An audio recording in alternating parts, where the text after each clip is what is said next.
carta de 1 Coríntios, carta do apóstolo Paulo à igreja de Corinto. E ainda nós estamos no capítulo 4, tá? A partir do verso de número 6. 1 Coríntios, capítulo 4, do verso 6 ao verso de número 13. É o texto que nós vamos ensinar à igreja nessa noite, amém? E aplicar alguns conceitos, amém? De ensino para a vida da igreja. Todos acharam? Amém? Capítulo 4 de 1 Coríntios diz assim, verso 6: E eu, irmãos, apliquei essas coisas por semelhança a mim e a Apolo, por amor de vós, para que em nós aprendais a não ir além do que está escrito, não vos ensoberbecendo a favor de um contra outro, por quem te diferença,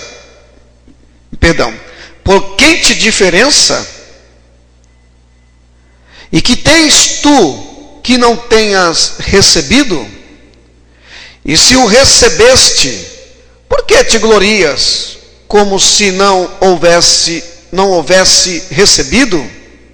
Já estais fartos, já estais ricos, sem nós reinas? E provera Deus reinasseis, para que também nós reinemos convosco. Porque tenho para mim que Deus a nós, apóstolos, nós, por últimos, como condenados à morte, pois somos feitos espetáculos ao mundo, aos anjos e aos homens. Nós somos loucos por amor de Cristo, e vós sábios em Cristo. Nós fracos e vós fortes. Vós ilustres e nós vis. Até esta presente hora sofremos fome e sede, e estamos nus, e recebemos bofetadas, e não temos pousada certa, e nos afadigamos trabalhando com nossas próprias mãos. Somos injuriados e bendizemos, somos perseguidos e sofremos, somos blasfemados e rogamos. Até o presente temos chegado a ser como o lixo deste mundo e como a escória de todos. Amém?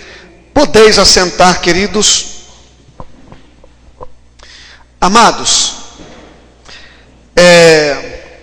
nestas terças-feiras, o que temos aprendido nos cultos de ensino tem nos ajudado muito, até porque se tem algo que é muito difícil, tanto para a liderança da igreja e até mesmo para uma boa parte da comunidade, daquilo que dizemos ser igreja, né? Da comunidade dos irmãos, para muitos ainda é incompreensível o relacionamento por parte dos irmãos no que diz a conduta de alguns, né? No seio da igreja, naquilo que podemos dizer como comunidade cristã, nós estamos inseridos em um grupo de pessoas que divergem em suas opiniões, divergem nas suas personalidades, divergem em muitas outras coisas do campo social e do campo ético da vida. Amém? Então é por isso que quando se trata do assunto corpo de Cristo, o apóstolo Paulo, ele está lidando com pessoas, como eu já disse aqui, de uma época diferente, de 2000 anos atrás, a igreja do primeiro século, a igreja primitiva, e que não é diferente, tá, da questão daquilo que dizemos como como sociedade, como viver em grupo, como viver em comunidade. Não importa o tempo, não importa o local geográfico, os costumes, a situação como se desenvolvia a vida naquela época é diferente de hoje, no quesito cotidiano, vida. Mas no campo social do relacionamento, da vida, quando a pessoa lidar com a outra pessoa, isso de fato é o mesmo do que há 2000 anos atrás. O que acontece hoje é a mesma situação que acontece 2000 anos atrás. E no campo igreja, no sentido igreja, Paulo, ele lidou com situações adversas da vida, como situações que denominamos como pecado, situações que denominamos como assuntos da vida, do dia a dia, como casamento, como relacionamento entre irmãos, da comunhão, e quando há falta de comunhão, com questões como lidar com a vida financeira, como lidar com situações daqueles que não são cristãos, com as pessoas que não são cristãs. Então Paulo, ele aplica à igreja de Corinto, tá, esse ensino que ele abrange todo esse campo social, tá? E hoje, ainda em continuidade da terça-feira passada, onde nós aprendemos a questão que Paulo ele apresenta à igreja relacionada a ele e o apóstolo Pedro, a Apolo e ao próprio Cristo, situações onde a igreja se divergiam em grupo, né? Em facções, na verdade, dividiam em grupo, causando divisão dentro da igreja, causando divisão dentro do corpo de Cristo. E a gente sabe que na fala popular, no quesito que dissemos, daquilo que é do cotidiano, tá? Nós entendemos que quando se gera essas facções, aquilo que eu denominei como panelinha, como a fofoca, o disse-me-disse, e outras coisas que acarretam essas divisões dentro do corpo de Cristo, isso é um mal, isso é o pior estado moral e espiritual que uma igreja pode viver, porque acabando a comunhão, acabando o fato do relacionamento entre irmãos, criando-se bloqueios, criando-se uma dificuldade no entendimento da fala do outro, então começa a gerar acarretar todo tipo de problemas que gera na igreja a frieza espiritual. Abre-se uma porta de entrada para muitas atitudes e condutas que não seria de fato aquilo que Deus sonha e aquilo que Deus quer para a vida da igreja. Então, o maior problema para a igreja hoje é a questão da falta de comunhão. E isso gerou no corpo, nos grupos, uma certa soberba em relação aos seus líderes, aqueles líderes que eles acompanhavam, aqueles líderes que eles exaltavam, aqueles líderes que eles admiravam, e criou-se uma barreira entre eles, uma dificuldade, que ainda hoje nós temos no sentido geral igreja, tá? Na palavra universal igreja, onde nós vemos muitos pensamentos que divergem, alguns bons e outros que atrapalham sim a comunhão da igreja, porque a igreja, o sentido da igreja é a unidade. Aquilo que Jesus sonha é que nós sejamos um com Ele, que todos nós como irmãos, toda a igreja, na questão universal. Desde quando Jesus ele fala que iria agregar até aqueles que ainda não ouviram a sua palavra naquela época, que atrairia todos a ele, mediante ao evangelho. Então nós entendemos que Jesus diz assim, que todos ele atrairia a ele, para que todos fossem um, assim como ele era um com o Pai. Então o desejo maior do coração de Deus em Cristo é fazer com que as pessoas compreendam que elas precisam ser uma em Cristo. E quando nós passamos a compreender esse entendimento de sermos um, então tudo aquilo que é barreira, tudo aquilo que é dificuldade de relacionamento, tudo aquilo que até mesmo é incompreensível no outro, eu passo a aceitar, a compreender, porque eu passo a entender que nós somos um em Cristo. Amém? E para nós chegarmos a esta unidade, nós não podemos nunca e jamais perder o sentido da comunhão.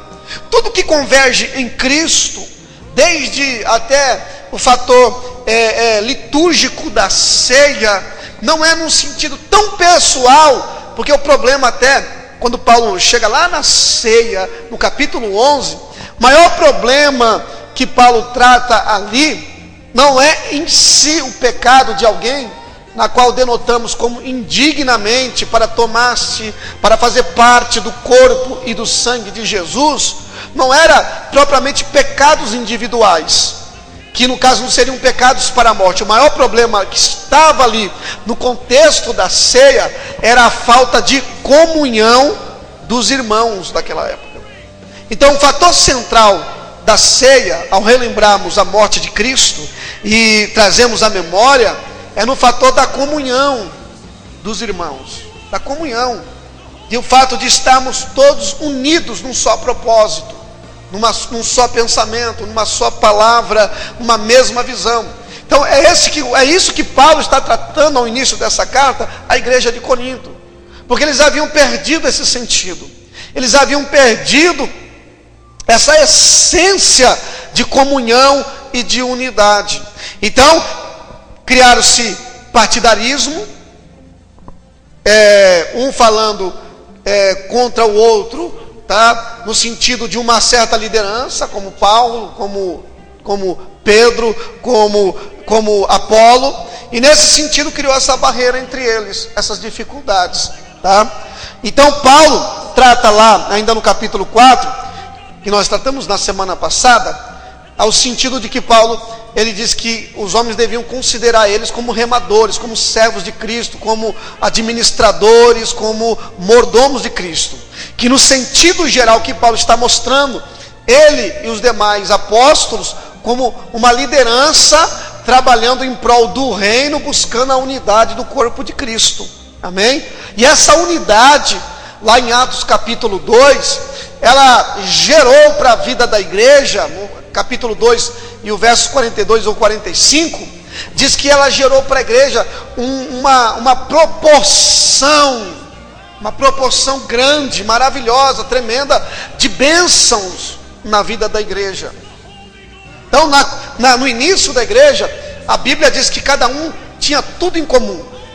Todos tinham o mesmo pensamento, todos louvavam a Deus juntos, oravam a Deus juntos, estavam todos sempre reunidos. E hoje, para você reunir um grupo de pessoas na igreja, que falamos que já são parte da igreja, como um grupo de irmãos, é uma dificuldade muito grande. Não é por conta dos afazeres, até porque, irmãos, na realidade que nós entendemos naquela época, de afazeres e ocupações, eles também tinham. E pior, que eles não tinham a mesma liberdade que nós. Acrescentava-se a eles ainda maior dificuldade, porque eles não podiam sair pelas ruas proclamando a Cristo. Eles não podiam sair pela rua e dizer: olha, eu estou indo para uma reunião cristã para louvar a Deus. Havia uma dificuldade, por quê? Porque naquela época havia aquela sensação de insegurança para os cristãos, porque o Império Romano tinha os cristãos como pessoas rebeldes, como pessoas não confiáveis, como pessoas que eram um problema para a nação, para o Império Romano, porque eles, na visão romana, dos soldados, dos generais, do Império Romano, os cristãos, eles queriam colocar no lugar de César a Jesus, mas Jesus já havia deixado bem claro que o reino dele não é deste mundo. Então, quando os cristãos naquela época iam louvar a Deus, iam adorar, eles também tinham as mesmas dificuldades que nós temos nos dias atuais, como trabalho, como família, como coisas que têm que ser feitas no cotidiano. Mas se tinha uma coisa que eles se alegravam, era estarem juntos, era comer juntos, era louvar a Deus juntos. Então hoje em dia nós vemos um reflexo até mesmo dos próprios cultos, o quanto as pessoas têm deixado de lado a comunhão, porque a comunhão é o local, o momento da comunhão é o momento do crescimento.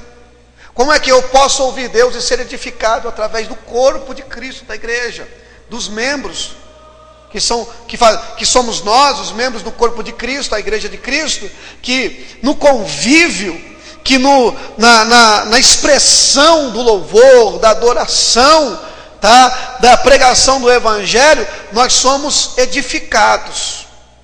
Então o apóstolo Paulo, ele trata isso com muito desvelo, com muita propriedade. O que não pode faltar na igreja é a comunhão.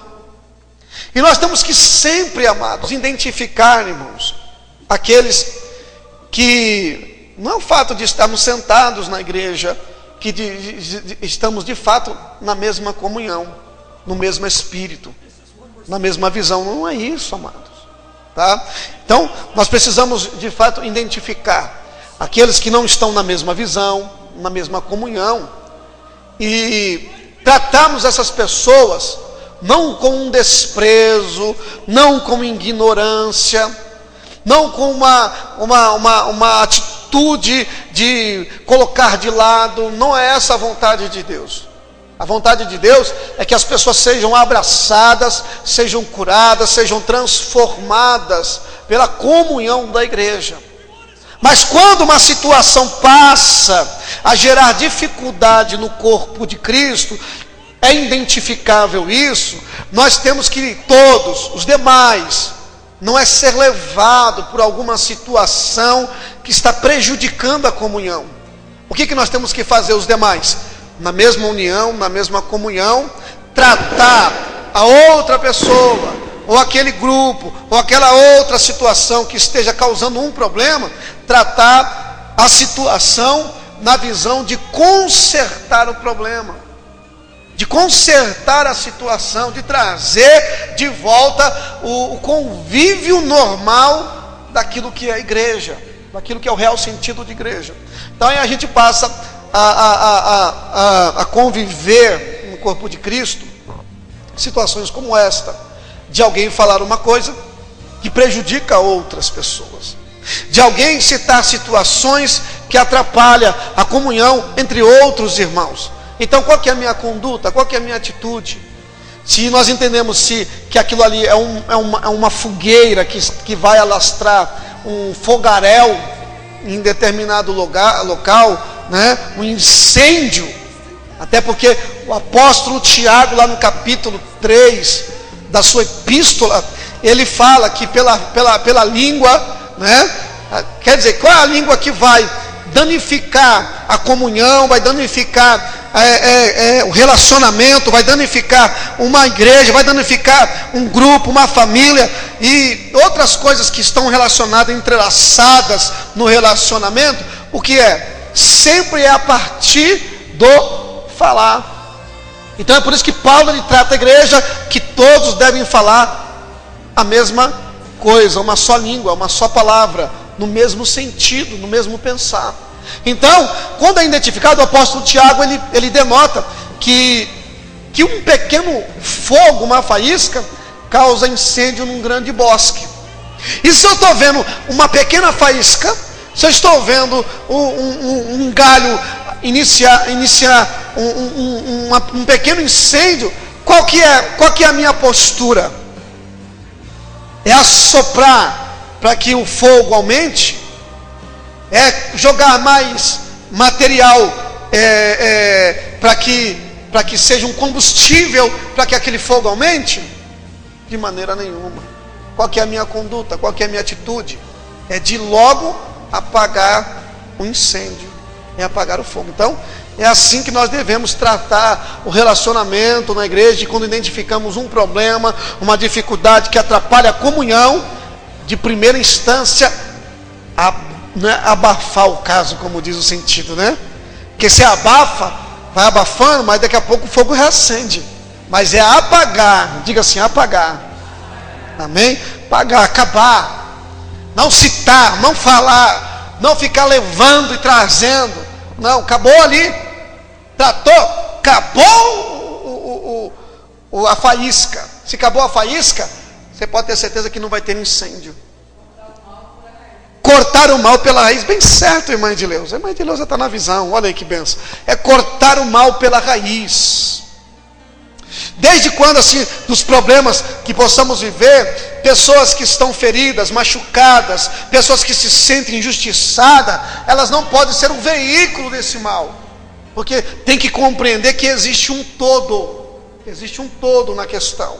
Existem outras pessoas que englobam esta comunhão, existem outras pessoas que fazem parte desse grupo, e pessoas que estão chegando agora na fé, uma pessoa chega nova na fé, e começa a fazer parte dessa comunhão, começa a fazer parte. A gente está pregando dizendo que a unção ágape é um povo abençoado, é um povo que não fala mal da vida de ninguém, é um povo que não fica com soberba, com exaltação, é um povo abençoado, um povo que acolhe o fraco na fé, é um povo que acolhe as pessoas que são menos favorecidas na sociedade. Então essas pessoas se identificam com a igreja e passam a participar do seio, do convívio dos irmãos, do seio da igreja, no convívio dos irmãos.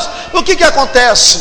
Se essas pessoas passam a ver, a olhar e ver, poxa vida, eu vim de um lugar onde eu não queria mais vivenciar isso que eu estou vendo, a falsidade, a mentira, palavras indevidas, conversações más, eu vim para achar nesse lugar a paz, achar o amor, o acolhimento, mas eu estou encontrando ao contrário.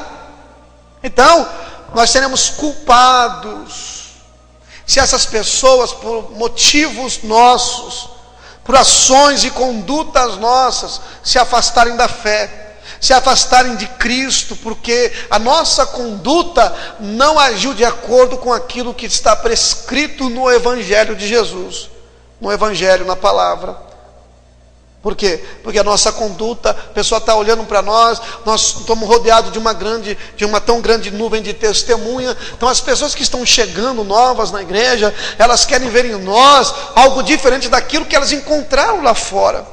Mas elas veem, às vezes, a mesma situação, e pior, talvez, do que lá fora. Então essas pessoas vão perder o desejo de estarem conosco, o desejo de participarem de uma igreja, o desejo de louvarem a Deus. É por isso que muitas pessoas se encontram frustradas na sua fé, longe da igreja, longe do convívio dos irmãos, porque desacreditaram da comunhão da igreja. E de fato, muitas têm até certa razão, porque no lugar que elas deviam crescer, é lógico que os amadurecidos vão compreender que esses problemas podem acontecer. Só que os amadurecidos, o que eles vão fazer? Eles vão burlar, eles vão sair pela evasiva? Não, eles vão saber tratar a situação, para que um problema que esteja acontecendo ali seja sanado, e que aquele problema, aquele problema é do pastor para resolver, né? Aquele problema para apagar aquele incêndio não é meu, é do pastor, o pastor que resolva. Não. Se eu posso fazer algo, se eu posso agir para que aquele problema seja resolvido, aquela fogueira seja apagada, aquele incêndio seja apagado, para que não afete os outros, então de fato a responsabilidade também é minha de apagar aquele incêndio. Apagou, os novos convertidos não serão afetados pela má conduta, que pode acontecer tanto de mim como de qualquer irmão que aqui esteja. Então, para isso é necessário nós, na comunhão, buscarmos sempre a edificação da fé dos nossos irmãos. Amém? E engraçado que a igreja de Corinto, ela viveu tudo isso aí que nós estamos falando no início, que possamos dizer como comunhão. A igreja de Corinto viveu. E essa igreja, ela cresceu tanto em muitos aspectos. Ela cresceu no aspecto financeiro. A igreja de Corinto cresceu no aspecto de estrutura. A igreja cresceu no aspecto de espiritualidade.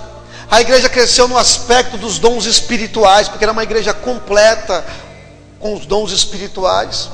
Só que o tempo foi passando,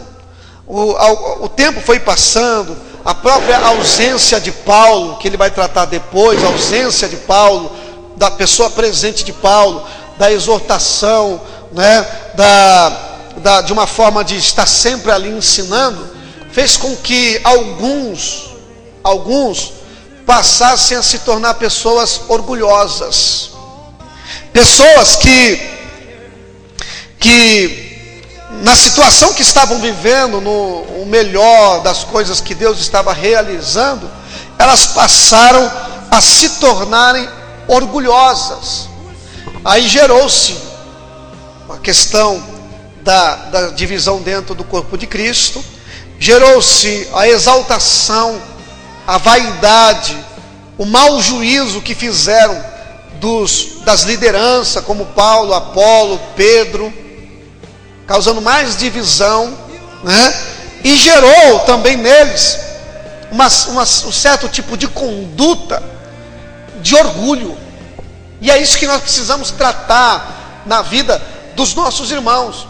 O orgulho, ele não só se manifesta numa expressão de altivez e de soberba, no tom de voz, na postura e na conduta.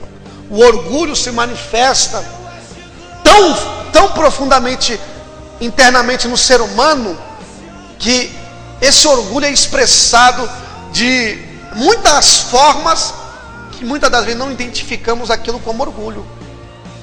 Podemos até considerar com uma certa humildade, com um certo tipo de amor, com certo tipo de comunhão, com certo tipo de algo espiritual, mas na verdade não existe nada de bom naquelas ações,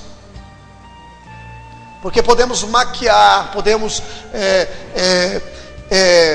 camuflar esses sentimentos que existem dentro de nós com atitudes. Existem pessoas que podem gerar um problema dentro da igreja com um certo tipo de humildade, que possamos dizer falsa humildade. Porque a emoção, meu irmão,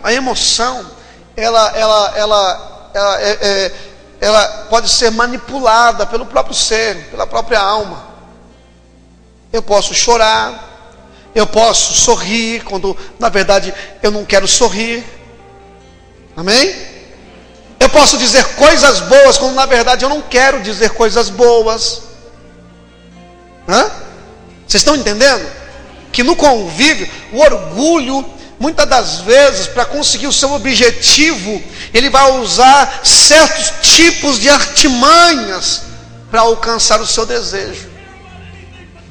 E é o que estava acontecendo na igreja de Corinto. Amém? Então, a igreja de Corinto tinha caído no pecado do orgulho, que é o mesmo pecado de Satanás, irmão. É o mesmo pecado do diabo. Os pecados do diabo, irmão, preste muita atenção. A teologia, você abre já comigo lá em Isaías capítulo 14, versículo 9 ao versículo 16, tá?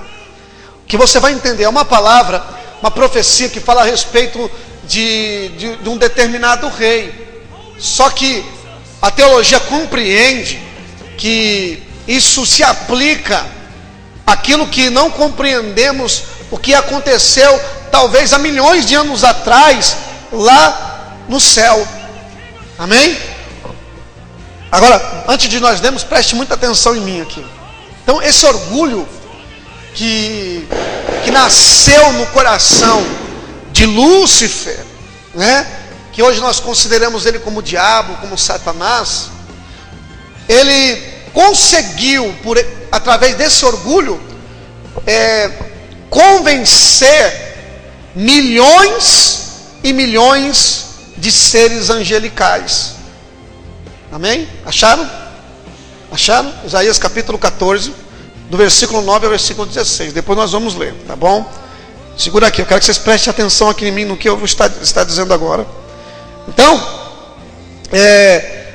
o diabo, ele conseguiu convencer miríades de seres angelicais que no modo, por exemplo, de sabedoria, de força, de poder, de criação, de entendimento, de percepção das coisas, porque eram seres espirituais, são seres espirituais, angelicais, que estavam no céu. Agora, como é que Satanás conseguiu convencer bilhões, ou não sei a quantidade, mas de anjos, de seres angelicais, que depois se tornaram anjos caídos, que nós consideramos como anjos caídos, né? Como é que ele conseguiu dizer que Deus estava errado e ele estava certo?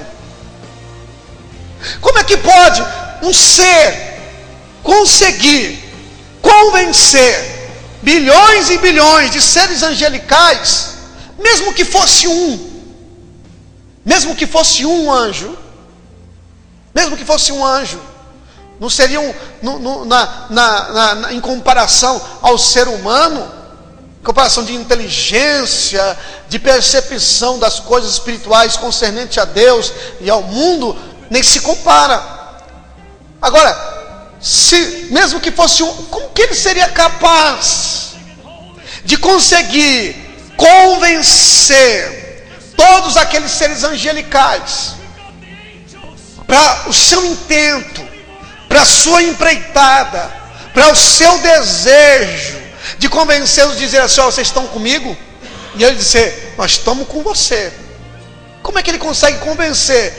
Tirar a autoridade de Deus sobre eles e colocar a própria autoridade dele sobre aqueles seres angelicais, uma autoridade de manipulação, de mentira, de engodo, que Satanás havia dito para eles: olha, vocês também vão ser como Deus, vocês vão conseguir conhecer muito mais daquilo que Deus promete a vocês. E os seres angelicais caíram na ideia do diabo. Para você ver a perspicácia. O pecado dele era o orgulho, e desse orgulho nasceu-se diversas ações que conseguiu convencer os seres angelicais. Vocês estão entendendo? Então vamos lá, Isaías capítulo 14. Isso eu estou falando, irmão, se você olhar no sentido do diabo convencendo os seres angelicais, quanto mais que o diabo não pode fazer na esfera humana, na esfera tanto social, política, principalmente igreja. Amém? Vamos lá, capítulo 14, do versículo 9 ao versículo de número 16, diz assim: o inferno desde o profundo se turbou por ti, para te sair ao encontro na tua vinda. Despertou por ti os mortos e todos os príncipes da terra, e fez levantar do seu trono a todos os reis das nações. Estes todos responderão e te dirão: tu também adoeceste como nós, e foste semelhante a nós? Já foi derribada no inferno a tua soberba, né, que é o orgulho, com o som dos teus alaúdes. Os bichinhos debaixo de ti se estenderão, e os bichos te cobrirão. Como caíste do céu, ó estrela da manhã, filha da alva, como foste lançado por terra, tu que debilitavas as nações E tu que dizias no teu coração: eu subirei ao céu, e acima das estrelas de Deus exaltarei o meu trono, e no monte da congregação me assentarei da banda dos lados do norte. Subirei acima das mais altas nuvens, e serei semelhante ao Altíssimo. E contudo levado serás ao inferno, ao mais profundo do abismo. Os que te virem te contemplarão e considerar-te-ão e dirão: é este varão que fazia estremecer a terra e que fazia tremer os reinos.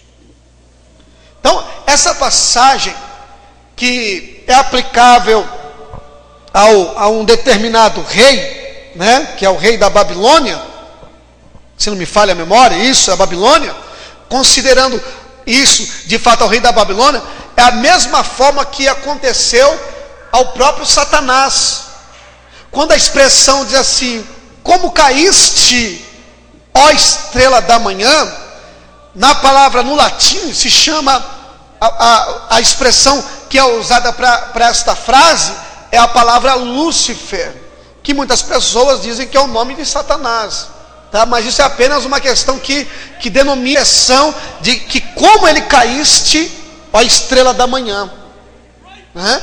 Então, agora, no contexto desse texto, entenda que isso se aplica ao diabo, porque ele debilitava nações, ou debilita nações. Mostra-se a sua fraqueza quando ele for ainda subjugado pelo poder de Cristo, tá? No final da era. Então, o que acontece? O diabo, ele vai ser tão subjugado que os próprios reis, aqueles que ele debilitou, que ele enganou, que ele conseguiu levar após ele, mas era tu que debilitava as nações, era você, de uma forma de, quer dizer, como é que ele conseguiu? Então, o diabo, no seu orgulho, no seu alaúde, da sua formosura, ele conseguiu, dentro do seu orgulho, do seu coração, convencer como diz a Bíblia, a terça parte de anjos no céu, para ele poder chegar no seu intento, para ele concluir, fazer a vontade do coração dele. Agora, irmãos, quando Paulo traz isso para dentro do corpo da igreja de Cristo, inclusive trazendo isso até para o início, tá, da criação, quando Deus havia criado o homem e a mulher, Adão e Eva estavam em estado perfeito. Quando nós falamos em estado perfeito, irmão, tá, Adão e Eva não eram seres inocentes do início de um jardim, de uma criança, não.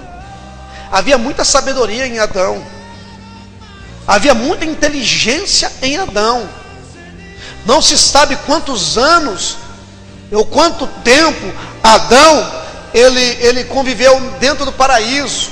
Agora, imagine você comigo, um homem, um ser humano em estado perfeito, e todos os dias Deus vinha falar com ele, vinha conversar com ele na virada do dia. Agora, presta atenção, irmão. Se um ser humano consegue passar inteligência para outro ser humano no ensino, agora imagine o que Deus não passou nas conversas que ele tinha com Adão. Adão deu nome aos seres, aos animais. Deus havia incumbido Adão que desse. Agora, Adão não era um bobinho da vida, uma criança tão inocente, não, ele era um ser. Adão no seu estado perfeito como homem, ele tinha inteligência muito, o cérebro de Adão era usado 100%, como ao contrário de hoje, se usa 2% da capacidade. Adão no estado perfeito usava 100% da capacidade cerebral. Agora, aí vem um dia o diabo, Deus havia falado para ele, havia dado ordem para ele. Aí vem o próprio diabo, que havia enganado até essa parte dos anjos, vem no seu orgulho e consegue disseminar o seu intento aonde? No coração de Eva e no coração de Adão. Quer dizer, o diabo conseguiu dizer que conseguiu convencer Adão e Eva que Deus era mentiroso. Vocês estão vendo? Vocês estão entendendo? O diabo, numa serpente, conseguiu convencer que Deus era mentiroso. Aí, irmão, Adão e Eva, é mesmo, né? Deus está mentindo para nós. Então vamos comer do fruto, porque a partir daqui não tem entendimento. Quer dizer, soberba da vida, aquilo que o próprio Tiago diz, que é soberba da vida, o orgulho, a ostentação da vida, de obter as coisas, de querer ter as coisas, de querer ter um lugar que não era de fato o lugar deles. O diabo quis um lugar que não era dele, disseminou no coração dos anjos um lugar, uma posição que não era para eles, e disseminou no coração de Adão e Eva uma posição que também não era para eles, dizendo: vocês serão como Deus.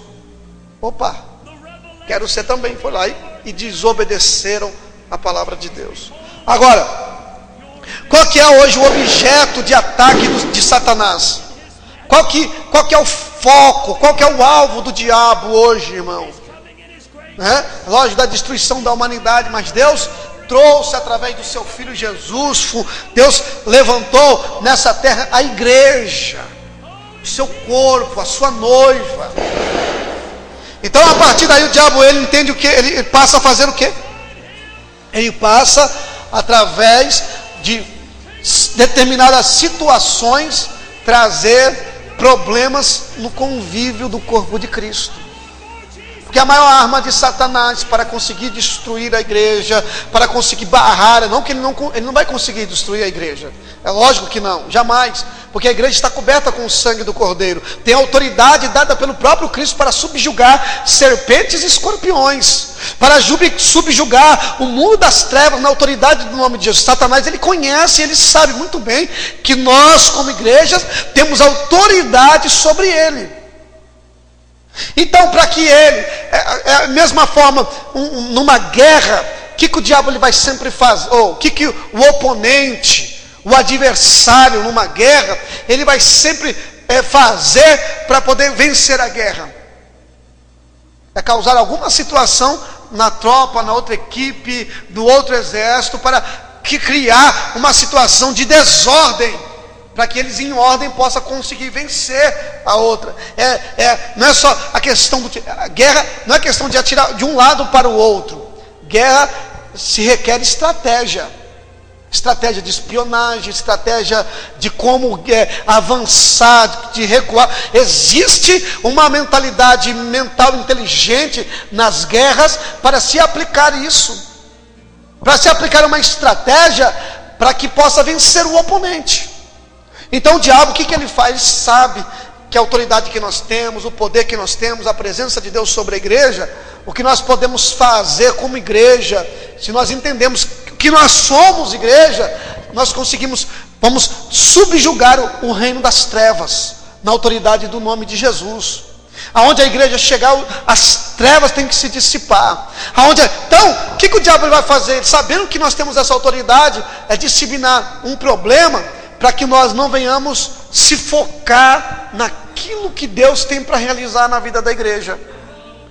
Confusão, disseminando contenda, disseminando divisões, disseminando todo tipo de problemas no corpo de Cristo. Aí sabe o que acontece? A própria igreja passa a tirar o foco da autoridade e do poder de Deus, e a achar que o problema não é mais o diabo, não é mais os seres angelicais que lutam contra a igreja, mas é o irmão. Quem é o teu inimigo? É o A. Quem é o teu problema? É o B. Quem é o seu amigo? É o A. E o outro? Não considera como. Então o diabo ele passa a criar na sua estratégia, disseminar esses males. Para quê? Para que a igreja não avance no propósito divino. Amém? Vocês entenderam, irmãos? Vocês estão entendendo? Então preste mais atenção em mim aqui, tá bom? Então como que se deu esse problema dentro da igreja, do corpo de Cristo, na igreja de Corinto? O diabo começou a disseminar orgulho, tá? Alguns se orgulhavam dos líderes. O meu líder, Paulo, é o cara. Não, Pedro é o cara. Eu sou de Jesus. Então, esse orgulho religioso estava disseminado no coração desse povo. Eu tenho todos os dons dons espirituais. Eu profetizo, eu oro, e então o orgulho começou a ser disseminado. Para que a maior facilidade para que Satanás possa disseminar o orgulho no coração de uma pessoa é quando essa pessoa ela se encontra em um estado melhor ou num estado bom, assim como aconteceu com o rei Uzias. O rei Uzias foi muito ajudado por Deus no seu reino, amém? Foi muito ajudado por Deus na sua administração de reino. Quando ele cresceu, quando ele chegou no topo, o que aconteceu? A Bíblia diz que o orgulho tomou conta do seu coração. Diante dessa situação, o que aconteceu com Uzias? Uzias se orgulhou de quem ele era, e sabe o que aconteceu? Ele passou a desfazer daquilo que era próprio de Deus, daquilo que era próprio do reino, em relação aos sacerdotes. Ele achou que ele podia sacrificar, que ele podia queimar incenso, que ele podia fazer as coisas dentro do templo de Deus. Então, o diabo encheu o coração de Uzias de orgulho, e diz a Bíblia que ele foi confrontado pelos profetas, e a partir dali, o que aconteceu? Ele ficou leproso e teve que ficar excluído do seu trono, do seu reinado, da sua administração, porque o orgulho havia tomado conta do coração dele, e ele havia caído no seu orgulho, amém? Então, a igreja de Corinto, por conta do orgulho, o que aconteceu? Passaram a se orgulhar pelos seus líderes, passaram a se orgulhar por posições eclesiásticas. É por isso que o apóstolo Paulo aqui, ainda em 1 Coríntios, capítulo 4, no versículo 7, abra aí de novo aí, deixa a Bíblia aberta que você vai entender o porquê que Paulo está tratando a respeito do orgulho no corpo da igreja de Corinto, amém? Olha o que Paulo diz para eles: porque quem te diferença, quer dizer, estavam se sentindo exclusivos, estavam se sentindo, o orgulho estava dizendo dentro deles que eles eram pessoas exclusivas de Deus, que eles estavam acima dos outros, que na forma do relacionamento, aqueles que estavam numa posição eclesiástica um pouco maior, no sentido, né, de posição, outros que achavam que tinham recebido mais dons espirituais, se achavam melhores. Então, ele diz assim: por que te diferença? E que tens tu que não tenhas recebido? Quer dizer, o que você tem que você acha que você não tenha recebido, né? Aí ele diz assim também, entrando o falso orgulho, ou a falsa humildade, quando ele diz assim: e se o recebeste, por que te glorias? Quer dizer, né, por que você te orgulha ou te glorias como se não houveras recebido? Sabe o tipo de pessoa que sabe que tem a capacidade, mas para dizer que não é, que para as pessoas se atentarem à sua capacidade, elas dizem que não tem capacidade. Elas não sabem lidar na sua realidade, daquilo que elas têm recebido sim do próprio Deus. Então elas dizem assim: sabe, eu não sei dizer, eu não sei falar, eu não sei pregar, eu não sei cantar, mas eu vou cantar aqui, eu vou pregar, sabe? Então, as pessoas apresentam uma coisa que parece que não tem recebido de Deus. Elas receberam, mas por que está se orgulhando de uma coisa que você não recebeu? Achando que não recebeu. Se você recebeu, amém. Então saiba usar os seus dons, a sua capacidade, dentro do seu limite. Por exemplo, se a pessoa pregou, se a pessoa cantou, se a pessoa fez algo para a igreja que seja coisa tremenda, né? Vamos botar aqui os levitas que tocam também, como nossos irmãos que tocam aqui, que tocam muito bem. Ah, eu não sei tocar, mas sabe sim. Ah, eu não sei cantar, mas sabe cantar, né? Então não precisa se apresentar com uma falsa humildade, com uma falsa, né? Ah, eu não sei pregar, não sei falar, mas sabe. Então, aquilo que nós temos recebido da parte de Deus, eu tenho sim, eu recebi de Deus. Não é que eu não sei pregar, eu vou pregar o... Então, eu não posso me orgulhar, dizer que eu não recebi. Eu não posso me orgulhar dizendo assim, que eu tenho, mas dizer que eu não recebi. Ah, eu não tenho. Tem sim. Deus te capacitou, meu irmão? Amém. Deus te levantou na obra? Amém. Sabe, irmão, eu não sou nada na igreja, eu sou apenas um simples diácono. Não, eu sou um diácono da igreja. Eu fui levantado por Deus pelo testemunho da igreja. Eu sou apenas um simples servo da igreja. Não, irmão. Amém? Nós somos levantados por Deus. Isso não é motivo de orgulho. Isso não é motivo de orgulho no sentido de um orgulho acima dos outros, daquele que não tem recebido ou aquele que não está na nossa posição, ou que não se iguala tanto em posição quanto na questão do conhecimento ou algo assim. Porque todos nós somos membros do corpo de Cristo, cada um na sua esfera de aprendizagem, na sua esfera de capacidade, mas todos numa unidade formam um. Então, Paulo contesta essa falsa humildade, que é fruto do orgulho do coração deles. Fruto do orgulho do coração da igreja de Corinto. Assim, um dia eles começaram na humildade, começaram na espiritualidade, mas estavam terminando na carne, estavam terminando na carnalidade. Por isso que Paulo trata no começo dessa epístola com os homens espirituais. Ele diferencia o homem espiritual do homem carnal. Os carnais tinham dons espirituais. Os carnais ali na igreja sabiam fazer muitas coisas boas para a igreja, no sentido da visão de corpo. Só que o fruto, o resultado do trabalho daquelas pessoas, as motivações eram totalmente erradas. E o fruto e o resultado eram ações do orgulho, dos eu sei fazer e você não sabe. Eu posso e você não pode. Eu consigo e você não consegue. Eu tenho experiência com Deus, você não tem. São coisas assim que acontecem no cotidiano da igreja. São frutos do orgulho. São ações, expressões de um coração orgulhoso. Amém, irmãos? Então eles se sentiam queridinhos de Deus, se sentiam exclusivos.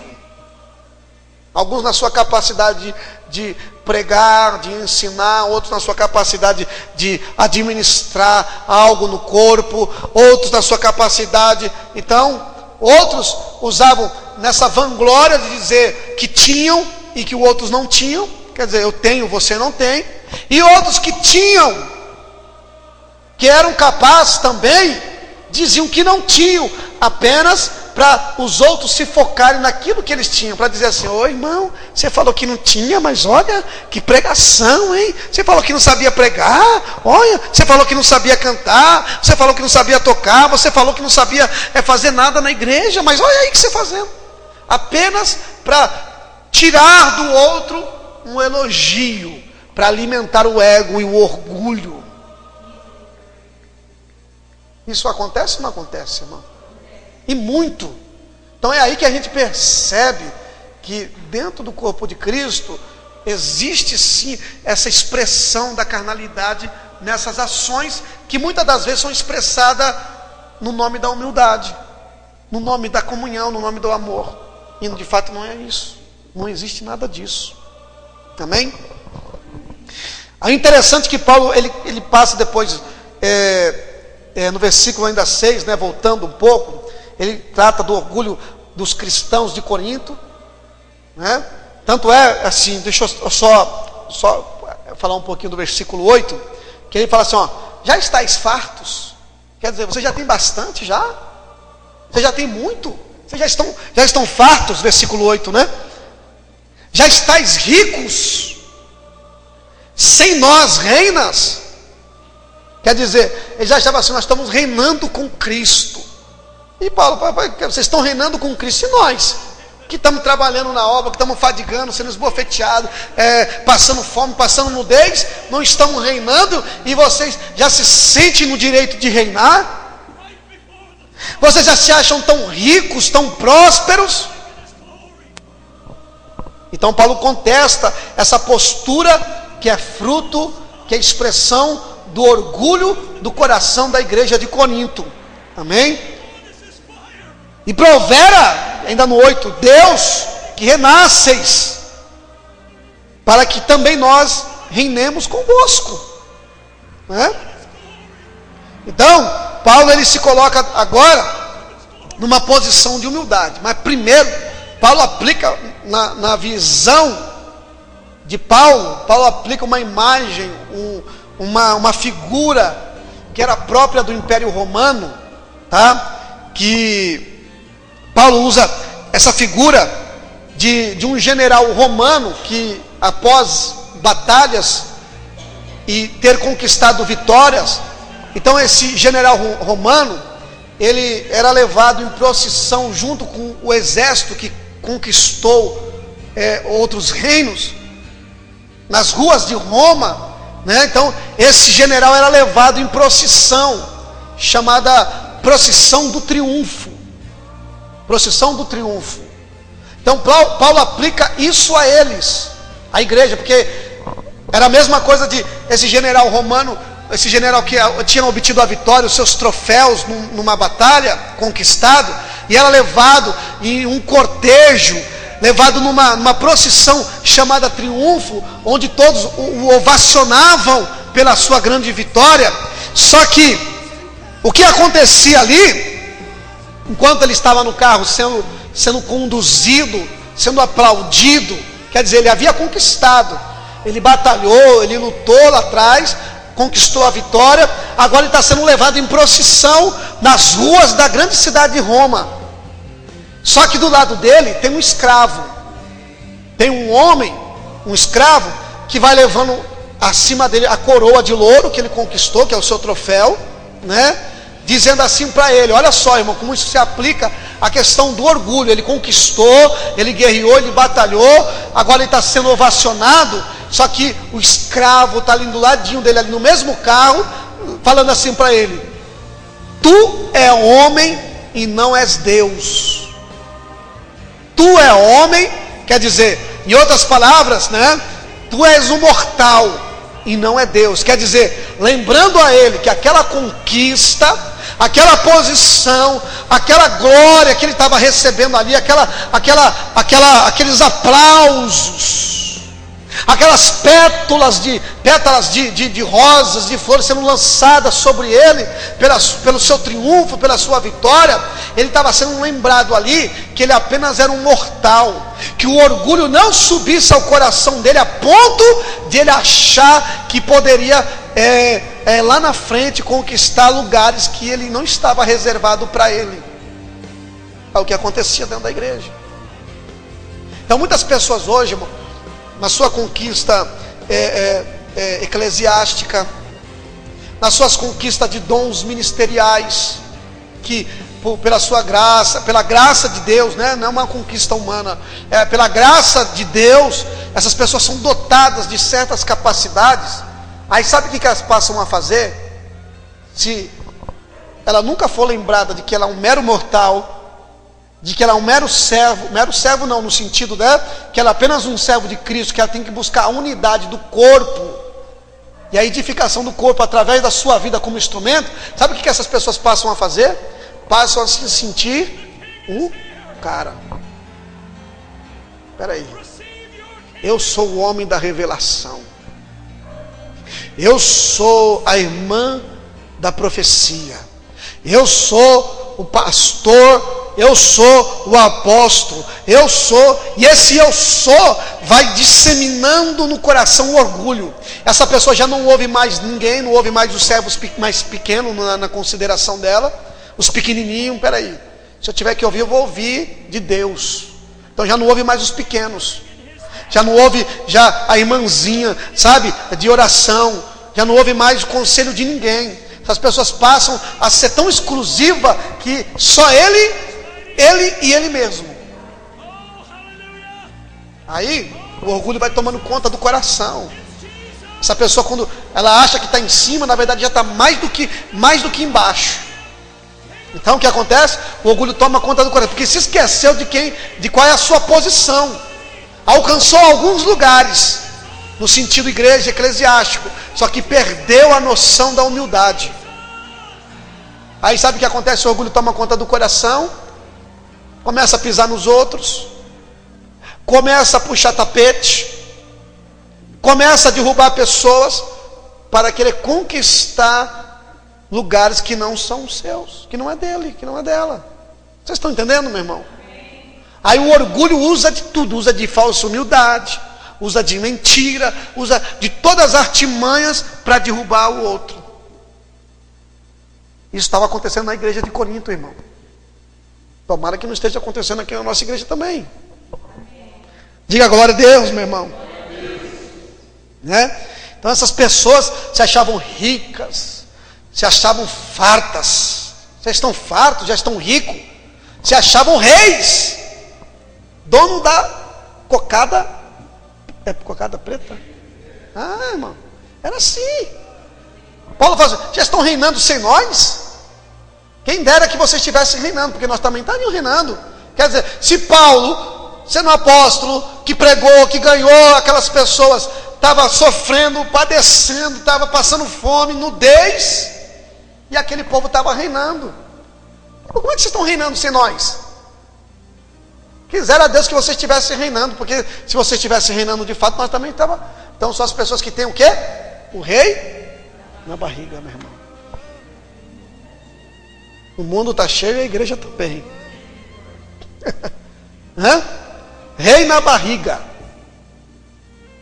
Fala assim para o teu irmão, tira esse rei na barriga aí. É interessante isso, irmão. Interessante. Então, o general ia lá, sendo levado, conduzido naquela procissão de triunfo, né? E o camaradinha lá do lado dele falou assim: tu é homem e não é Deus. Tu é homem e não é Deus. Para ele não se orgulhar.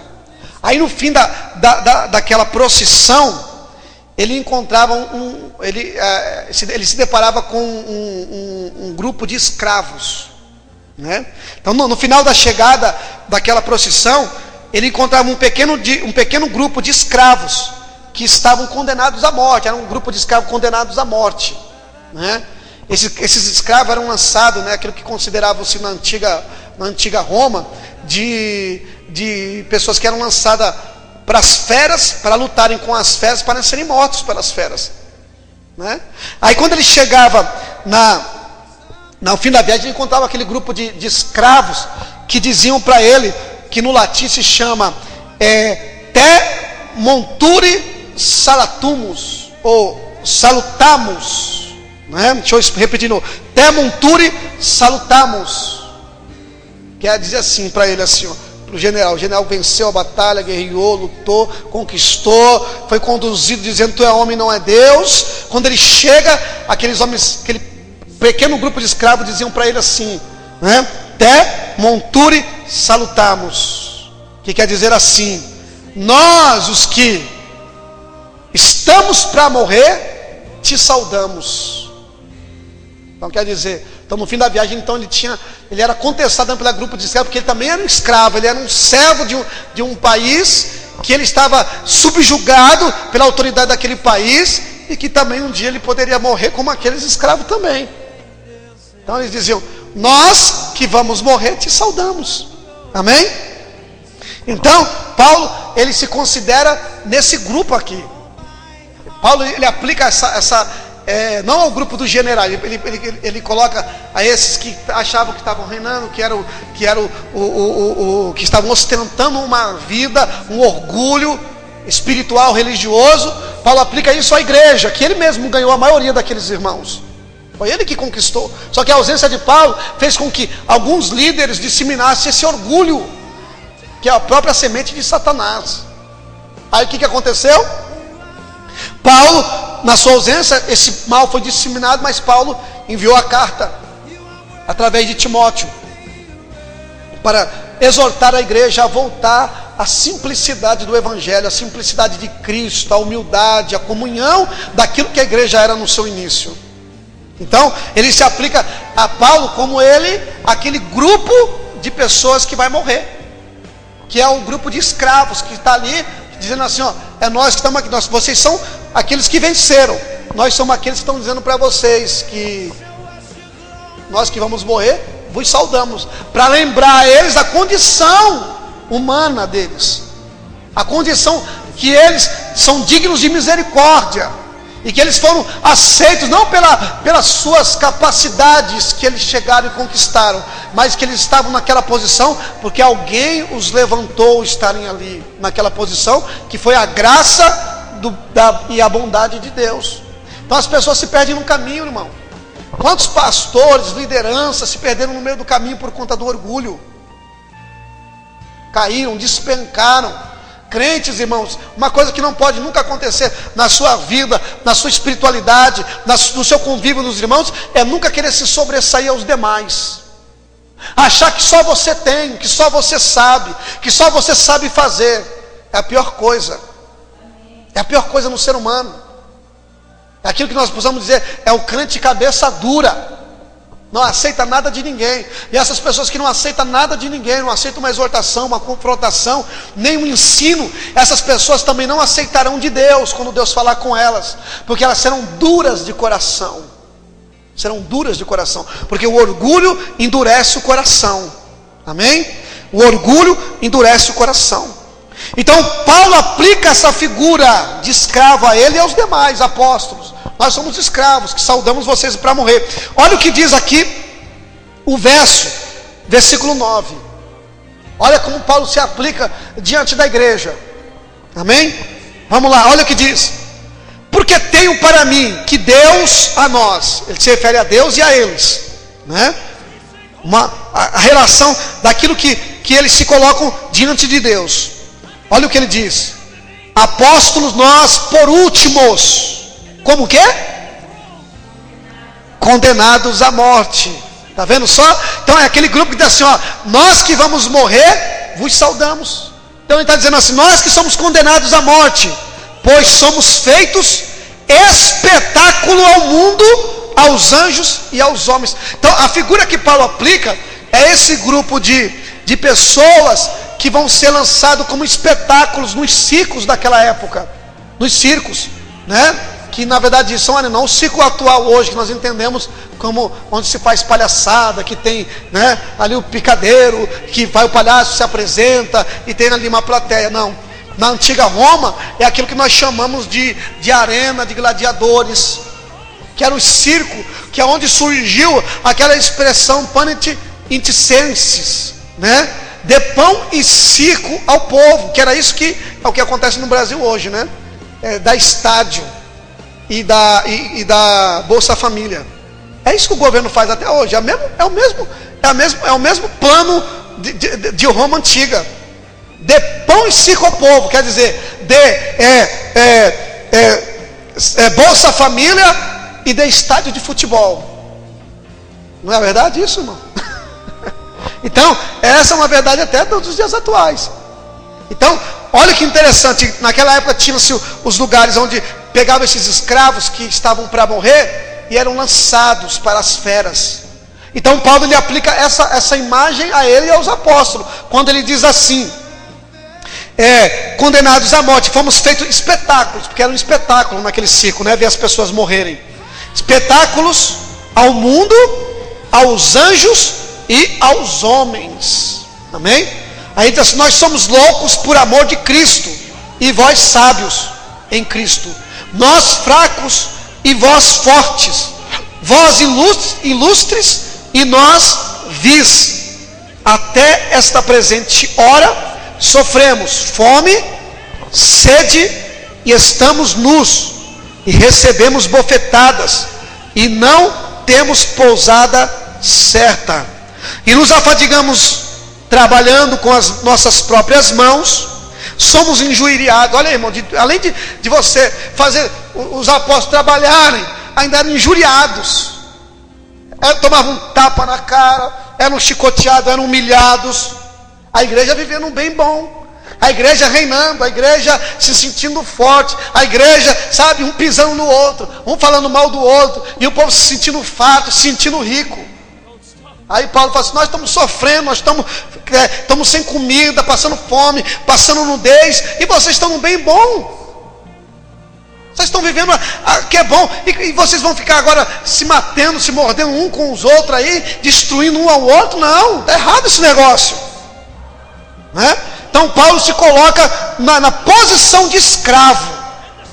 Recebemos bofetada, não temos pousada certa, nos afadigando, trabalhamos com as próprias mãos. Versículo, ainda 12, somos injuriados e bendizemos. Quer dizer, ainda temos que receber palavras mal, né? Temos que as pessoas têm que falar mal da gente ainda, a gente tem que receber tudo isso e temos que abençoar. O apóstolo Paulo está dizendo: nós somos injuriados, as pessoas vêm contra nós, falam mal de nós, mas a gente abençoa, oramos por ela. Essa é a postura do cristão, amém? Bendizemos, somos perseguidos e sofremos, somos blasfemados e rogamos. Até o presente temos chegado a ser como um lixo deste mundo e como escória de todos. Você entendeu, meu irmão? Então Paulo ele lista, a respeito do que o apóstolo, um líder vocacionado deve aguentar por conta da igreja. Aí a igreja tem que entender, a igreja tem que ser mal agradecida? Não. Se vocês estão sendo abençoados, se vocês estão crescendo, estão enriquecendo, estão sendo prósperos, então louve a Deus pela essa condição que Deus está proporcionando a vocês. Mas não se gloriem um contra o outro. Não crie divisão na igreja por causa dessa situação, dessa condição que vocês se encontram.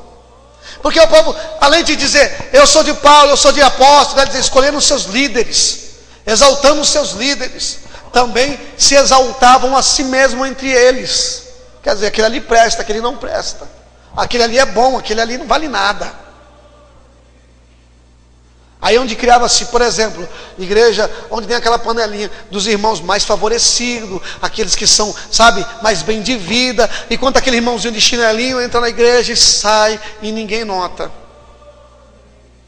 Acontece em muitas igrejas isso, meu irmão. Aquele grupinho que vai para a pizzaria após o culto, aquele que vai para tal lugar, mas porque vira uma panelinha. É os que pode dar e receber, os que pode, aqueles que pode fazer alguma coisa em troca de um outro favor que pode receber do outro. Então, esse tipo de situação acontece muito hoje no corpo de Cristo, irmão. Hoje a igreja se tornou apenas um grupo social. Um grupo social que o rico só se dá bem com o rico. O que é bem de vida só se dá bem com aquele que é bem de vida. Então, dificilmente você vê o convívio, na forma geral falando, daqueles grupos de irmãos bem mais favorecido no quesito social, aquisitivo, se relacionar com aqueles que são menos favorecidos. E aí vai, irmão, o aspecto dessa situação, estou dizendo que isso é geral, e nem todas pessoas que são ricas dentro de igreja cometem esse tipo de males, esse tipo de erro, mas existem sim, numa boa parte, acontece esse tipo de problema, amém? Então, é um certo tipo de divisão, de barreira, criada barreiras econômicas, barreiras sociais, dentro do corpo de Cristo. Na igreja não existe barreira social, meu irmão. Da igreja não existe barreira racial. Se existe, está errado. Está errado. Se existe, eu não gosto daquele irmão, porque aquele irmão ali é menos favorecido, é pobre, não tem carro, não se veste bem, aquele irmão ali tem cara de... Não existe esse negócio, irmão. Não é isso que Deus sonhou para a igreja, não é isso que Deus planejou para a vida da igreja. Amém? É por isso que muitos vêm e vão embora, é isso mesmo, irmão. Por isso que muitas pessoas vêm em muitas igrejas, e se sentem mal, se sentem ruins, se sentem desprezadas, por causa desse tipo de atitude, de orgulho do coração de muitos. Não é só de rico, de pessoas bem, que tem pobre que é uma lástima, irmão. Não tem nada, mas tem um rei na barriga e acha que é alguma coisa. Como diz o ditado, come ovo e arrota caviar. É assim, irmão? A igreja está cheia disso, amados. Então o apóstolo Paulo, ele contesta a igreja em relação a esta situação. Interessante é que Paulo, quando ele usa nessa lista de situações que uma liderança pode viver em prol da igreja, em prol do amor à obra, em prol do amor a Cristo, a expressão ser palavra esbofeteados. Nós somos esbofeteados. A expressão esbofeteado que ele usa no grego é kalapizestai, que essa expressão é só usada para esbofetear aquele que era dono que esbofeteava os escravos, né? Não é aquele tapa que se dá na cara no meio de uma confusão, uma briga, não, de uma advença, né? Não, uma avença, né? Não é advença, perdão, uma avença que havia ali entre pessoas, não. Que Paulo usa aqui essa expressão, kalapizestai, é esbofetear a um escravo.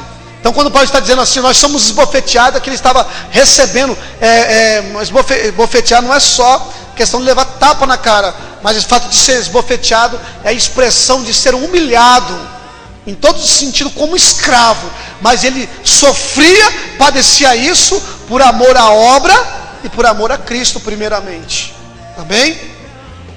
Então, a expressão injuriados, que Paulo também usa aqui, quando ele diz somos injuriados, mas bendizemos, né? Era difícil no entendimento do mundo pagão daquela época, do mundo social que fora da igreja. Então era difícil a compreensão, ser injuriado e bendizer, quer dizer, eram maltratados, mas a reação àquela atitude de serem injuriados, eles não praticavam a mesma ação, não pagavam com a mesma moeda, não pagavam mal com o mal, mas eles bendiziam, abençoavam, como diz o Evangelho. Então Jesus falou assim, olha, se alguém te dar uma face, ofereça-lhe a outra. Se alguém lhe forçar a caminhar numa milha, vai com ele duas. Então essa era a expressão do Evangelho, que era incompreensível na sociedade romana e no mundo civilizado, pagão daquela época. Por quê? Porque Paulo dizia assim, olha, na expressão que ele usa, né? Uma palavra também grega, que é megalopsikia, né? Megalopsikia, né? Era a expressão que era usada no grego para dizer a respeito de um homem de um coração grande, né? Só que no conceito do grego, no pensamento grego, essa expressão megalopsikia, ser de grande coração, que era a maior virtude do homem, né? Que não suportava o insulto. Não era um homem de coração grande que suportava um insulto e perdoava. O homem de coração grande no pensamento grego era aquele homem que não suportava um insulto. Quer dizer, se ele recebesse um tapa, ele dava outro. Então esse homem é de coração grande, quer dizer, esse homem. Então esse era o pensamento grego que moldou que moldou a civilização romana, que moldou o pensamento romano. Por isso que chamava-se helenismo. Dentro da história, o helenismo é o pensamento, a filosofia, o conceito de vida grego, né? Dentro do conceito social romano. Então por isso que se chama o mundo antigo de greco-romano, porque houve uma junção de filosofia, de ética e de estilo de vida. Então, para o pensamento romano também, um homem de coração grande é aquele que tomava na cara, mas também dava também. É aquele que recebia cotovelado, também dava cotovelado. Quer dizer, o camarada é bom, né? O camarada pelo menos não é besta, não é bobo. É aquele tipo de expressão assim, ser crente não é ser bobo. É lógico, não tem que ser bobo. Mas quando você for injuriado, irmão, a Bíblia diz que você tem que bem dizer. Esse é o sentido do Evangelho. Amém? Então isso era um pensamento grego que moldou a forma de vida e ética dos romanos.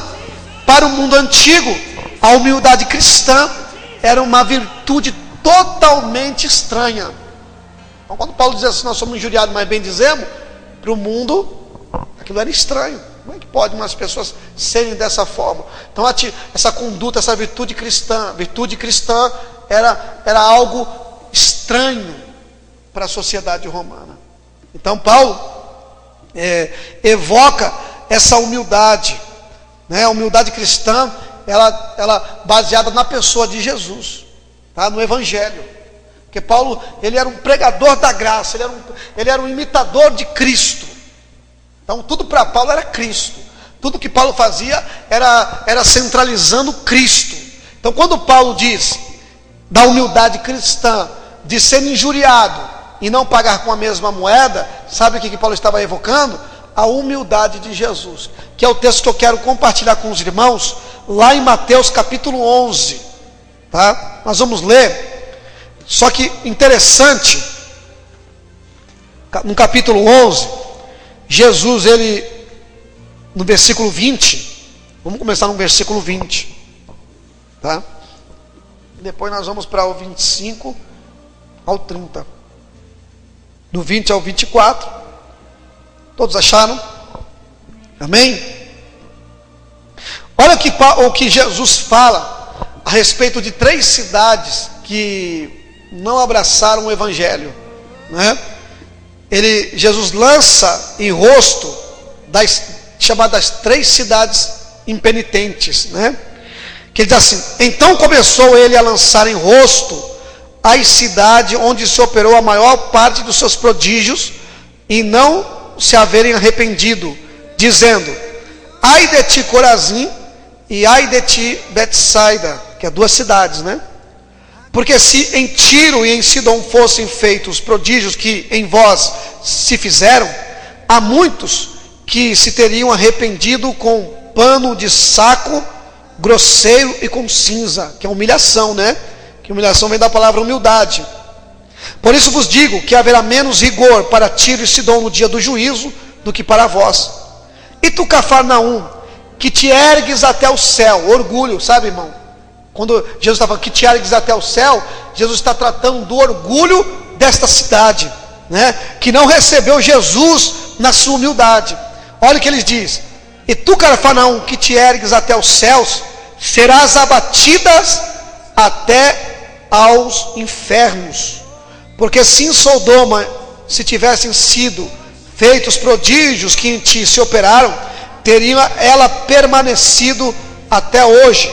Porém eu vos digo que haverá menos rigor para os de Sodoma no dia do juízo do que para ti.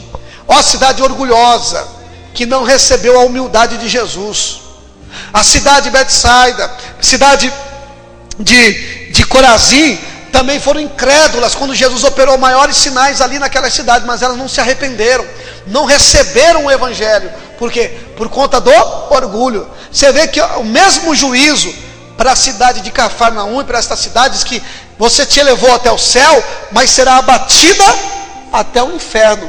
A mesma forma operante, a mesma ação operante do diabo, quando diz lá em Isaías: você que se elevou até o céu, também serás abatido até o inferno. Por quê? Por conta do orgulho. Amém? Aí Jesus explica, porque a expressão de Satanás é sempre o orgulho. E é isso que ele dissemina no coração da humanidade, e é isso que ele tenta disseminar sempre no coração dos irmãos da igreja: orgulho. O orgulho impede de o outro irmão pedir perdão. O orgulho impede de um irmão ouvir conselhos, do outro ouvir conselho do outro, porque endurece o coração. Tudo isso é proveniente do orgulho. O orgulho impede a pessoa aceitar uma repreensão. O orgulho impede a pessoa de se humilhar diante da outra. O que é isso? Orgulho. Amém? Então, irmão, o orgulho é o pior sentimento que pode acontecer, é o pior pecado. É a raiz desses males, dos outros males que vão sendo aderidos pela igreja por conta do orgulho, que bloqueia a ação do Espírito Santo. Aquele povo achava que estava profetizando, estava operando milagres, mas fazendo grandes coisas na igreja, mas Paulo tratou todos esse assunto ensinando eles, porque eles estavam sendo carnais. Todas as ações deles de culto, de adoração, era carnal. Era tudo carnal. Amém? Então, olha agora do 25 ao 30. Olha o que Jesus fala, para nós encerrarmos. Naquele tempo, tá? No mesmo contexto que Jesus falou dessas 3 cidades impenitentes, Jesus fala assim, ó, naquele tempo, respondendo Jesus disse: graças te dou, ó Pai, Senhor do céu e da terra, que ocultaste estas coisas aos sábios e instruídos, e a revelastes aos pequeninos. Quer dizer, aos orgulhosos, aqueles que se achavam sábios e inteligentes, foram ocultados essa revelação de Cristo. Eles não puderam compreender quem era Jesus. Aí Jesus fala assim: mas graças te dou, ó Pai, porque a revelaste a quem? Aos pequeninos, que somos eu, que é você. Amém? Eu creio que seja, né? Aí versículo 26: sim, ó Pai, porque assim te aprouve. Todas as coisas me foram entregues por meu Pai, e ninguém conhece o Filho senão o Pai, e ninguém conhece o Pai senão o Filho, e aquele a quem o Filho quiser revelar. Aí ele fala: vinde a mim todos que estáis cansados e oprimidos, e eu vos aliviarei. Tomai sobre vós o meu jugo, e aprendei de mim, que sou manso. O orgulhoso nunca vai ser manso, irmão. O orgulhoso esbafora, grita, xinga, tá? Não aceita. O orgulhoso é assim, né? Então o orgulhoso não pode aprender com Jesus. O orgulhoso nunca pode expressar Jesus. Amém? Aí ele diz assim: aprendei de mim, que sou manso e humilde de coração, e encontrareis descanso para vossa alma. Amém? Porque o meu jugo é suave e o meu fardo é leve. Quem pode dar uma glória a Deus? Vamos se colocar de pé, irmãos.